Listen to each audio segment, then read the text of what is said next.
typically we want to have, for the walker, we want to size it with the back tube here, okay? I think it's, what was 4 forward and then 2 out? So yes, Typically? user position is very important when it comes to sizing your devices. A lot of you on the practical will not get your devices set up in proper user position, and then I will correct the height of your device because you didn't get it into user position first. So I'll do it with the crutches here. So typically, we want to start here, right in the middle of the feet. I should probably come this way here. So we're gonna do 4 inches forward and then 2 inches out. Okay, yeah. So from here, middle of the feet, 4 inches forward, 2 inches out, okay? And then moving up, we want to have a elbow flexion about 20 to 30 degrees. So we want to move this guy right here, where it'll make that flexion in the elbow, okay? Usually if you size the wrist, it'll give you that angle in the elbow, okay? So obviously these are not 40 degrees. 30, 20 to 30. 20 to 30. And just to be clear, so when you're sizing crutches in particular, we want to do the axilla height first. If you adjust the wrist piece and then adjust the height of the device at the bottom, you're then moving the height of the wrist that you just adjusted, and then you'll have to move the wrist piece again. Okay. So that's another thing that happens on practical day. We have time limits on the practicals. Or not limits, but you lose points if you go over a certain amount of time. And again, if you do something that you weren't expecting and you get flustered, that's when other mistakes start to occur. So get in the habit when we're doing the sizing, particularly with crutches, axillary crutches, or the loft strand, to make sure you are doing axilla height first and then the wrist piece adjustment if you need to. All right, so axilla, I think Dr. Parker did mention it. You want about 2 fingers worth underneath the axilla and the axillary part of the crutches. So just putting 2 fingers underneath there is gonna suffice for this. Making sure that you're 4 and 2 out. So this is probably pretty good for me. And then you wanna adjust the handles here, okay? So obviously it's too low for me, but we're gonna go ahead and increase the height to where I get that 20 to 30 degree. So like you're sizing this to you right now, but we'd be doing it to a patient For the in patient. practical? Yeah, typically you can ask them like their height first and then kind of gauge it from there. Okay. And then you'll stand them up from the wheelchair, Gotcha. size it, and then sit them back down. So these are a little tedious, but there's a little screw here. You unscrew it, this whole thing comes out, and then you want to go ahead and bring it up. Put the screw right back in, and then the washer, and then screw it back in. So you can see how like nervous this can get during practical. So just stay calm, guys. All right. So wrist crease here, measure here, and then this should be enough for that 20 degrees of that elbow flexion. Okay. So there are different size crutches, and they usually give you height, approximate height here. So everyone has different length arms, torsos, etc., etc. So you can ask the height, get an approximation if you size it to yourself, or if you like know what level you are, your patient says they're 2 inches taller or shorter than you, you can adjust accordingly. So for me, I was demoing with those crutches, which are too short for me. These ones go from 5'10" to 6'6". Does that one give the height? Yes, this one goes 5'2" to 5'10". So those are typically your shorter crutches. These are your tall crutches, and then I believe that there's other ones that would be like 5'6" to 6'2", something like that. This height says 5'11". For me, that's probably just a hair short, so I would go down 1. And then I can get to kind of a 3rd, but if I went higher than that, that would probably be too high. I'm gonna go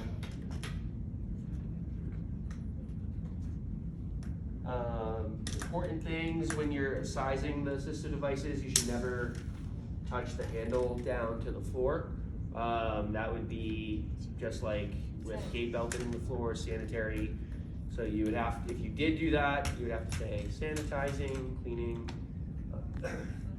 or say that you would get different devices. Do you want to take them through how to actually size?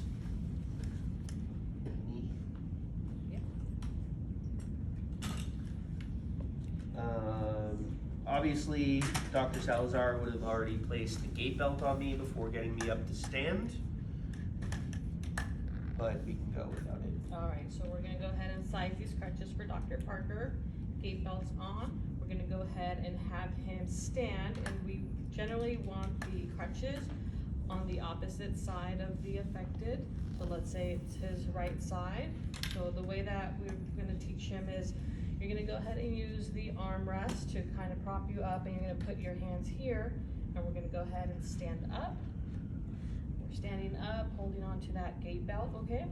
And then we wanna go ahead and put that underneath that arm here. And here, always holding on to the gate belt. You don't ever want to let go of your patient, okay? So then you're gonna come over, you're gonna make sure you're standing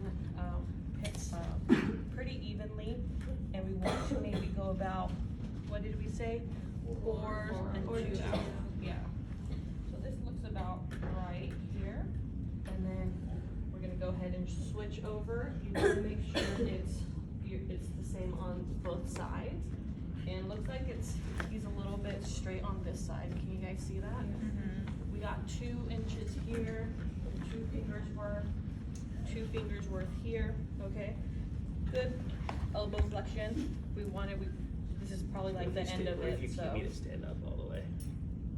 Okay. So, A bit more. yeah, it's gonna be a little bit more. We can go ahead and increase the height, but then, that gives us 3 about right here, now that he's standing up nice and tall. So we can probably bring this up 1 more. And then on this side, we definitely want to put it at the very end here to try to get that elbow flexion, okay? So now that I kind of have a good idea of what I need to do to the crutches, it's a good time for him to put this one over here. And then just the way that we stood up, you're gonna go ahead and sit back down. All right, and now I can adjust accordingly. So we're definitely gonna go ahead and bring the crutch up 1. Just because I just didn't do 2. Okay.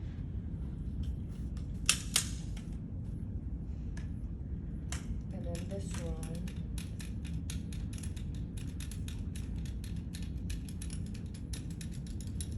We're gonna go ahead and switch up 1. So I think crutches are like the most tedious to measure. The walker is pretty easy, it's just the height.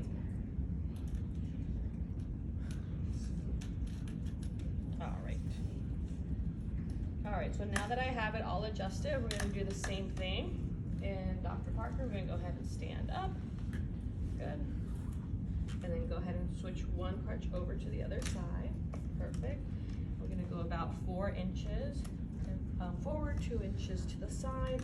We got 2 fingers worth here underneath the axilla, and a good 20 degrees of elbow flexion. I'm gonna go over to the other side, make sure it's about the same, and it looks pretty good to me. And then this is kind of where you can have him sit back down. You can demonstrate the gait pattern that you want him to do, and then we stand up and do it together. Okay? So So notice she always, when she was transitioning, one hand on the gait belt while she's looking and adjusting. She switched, got a full hand grip before she moved to the front. So always need to have that full grip on the gait belt. You want to avoid just kind of like looking over, which I see a lot during the practical. We want you to like go around and then make sure it's properly set on the other side as well. Because if you're putting yourself in not the best position of balance and stability, if something happens with your patient, that obviously would not be ideal. And the slouching, patients are going to be slouching on you a lot. So again, for you guys, make sure your partner is standing up all the way, or else you're not going to size the device correctly. So that is crutches. And then This is all, everything gait related and assistive devices is practical too. Just the layout of when we had you this term, it would have been kind of rushed to teach, to do the practical today for practical 1. So we're giving you guys some more time, kind of like with AA2, it's the same thing. We need to teach some of the material for practical 2 before testing for practical 1. Okay, so with all the other devices, pretty much the same thing, very similar. With these, and these. So same thing for the Hemi Walker, gets a little bit confusing, but we definitely want to start like right in the middle of it. Same thing, 4 inches forward, 2 inches out. And then this is where you want to see like the wrist crease. This was probably a little bit too low for me. So we want to increase. The Hemi Walker, you can keep a little, it's where the handle is. For the walkers, the canes, you're going based off of like the handle in the center. So where the Hemi Walker kind of sticks out a little bit, you don't need to quite move it like a full 2 inches away. Because it sticks out, you want it to just be far enough away so that they're not going to hit their foot on the legs. So for that one, the handle might be a little bit further than 2 inches out, but it should still be 4 inches forward from the middle of your foot. All right, so like Dr. Parker said, you don't ever want to put like the handle part on the floor. So typically just put it upside down. And this one's a little bit tricky because it has a longer side, and you're gonna go ahead and adjust each one individually. I like to do the outsides first and then the insides because you'll forget one of them and it's gonna be super lopsided, and then you're gonna try to figure out which one it is.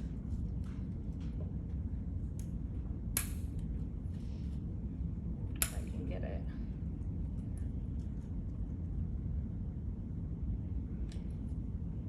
And then the insides. Beautiful. All right, so what do you guys think? Elbow flexion? Pretty good? 20 degrees. 20 degrees. We have my pressure. 22, all right. All right, same thing on here. With the quad canes, you wanna make sure that the ones that are diagonal are sticking out, okay? And the flat side is towards the patient, so like this, okay? Same thing, wrist crease, 20 to 30 degrees of elbow flexion, okay? Pertains to this one too. These you can switch around depending if it's like the right side that's affected versus the left side that's affected. Forget, there's a, I think it's this here.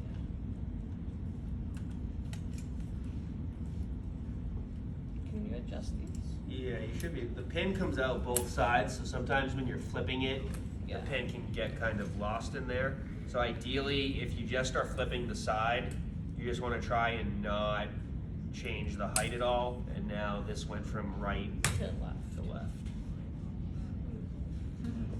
So they're not made for one side or the other. You can just switch it over, yeah, the handle can switch over for it to be a right-sided or a left-sided. Yeah, and same thing for that one, we're just looking at elbow flexion. Same thing on the Hemi Walker. There's one side that sticks out further than the other, so the side that sticks out further should be the side that is away from the body.